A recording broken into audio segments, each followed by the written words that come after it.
What's up, Dolphins? It has been confirmed that the Miami Dolphins will be releasing corner Xavien Howard and have already released defensive end Emanuel Ogbah, two veteran pieces to the Dolphins' defense.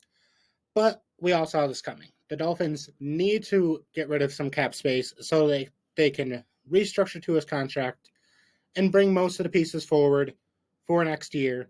Now, I don't think the Dolphins will be too problematic on defense as long as they stay healthy, especially with the corners. Eli Apple played pretty well last year, and you still have Jalen Ramsey on the team. I'm not too worried about corners. In terms of defensive ends, the depth isn't as great, but I think they'll be fine there too. Now, Howard hasn't been officially released yet. It has been confirmed by his agent, though, that the Dolphins are planning on doing so. They're probably waiting until June 1st because they'll save a lot more money that way. Now, like I said, this is all to help with restructuring to his contract and move forward into next season. Now, I know there's going to be a lot of people that don't like Tua that are going to have problems with this move. But I just have to ask you, what do you think the Dolphins are going to do without him?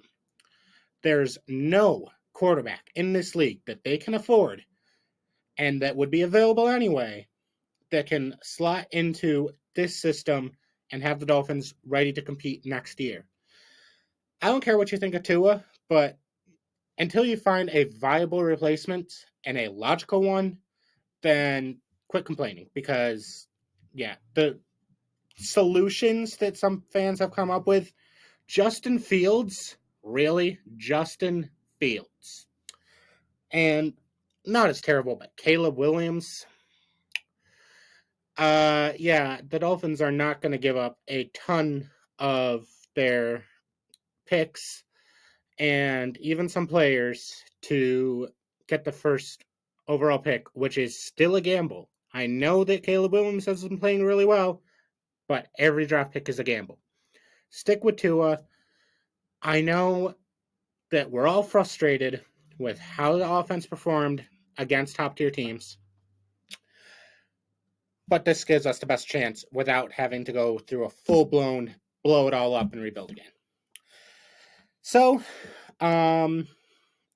with Howard, thank you so much, X, for everything. He had some amazing highlight reel interceptions and plays throughout his entire career in Miami. Obviously, my favorite one has to be that interception against KC. You know which one I'm talking about.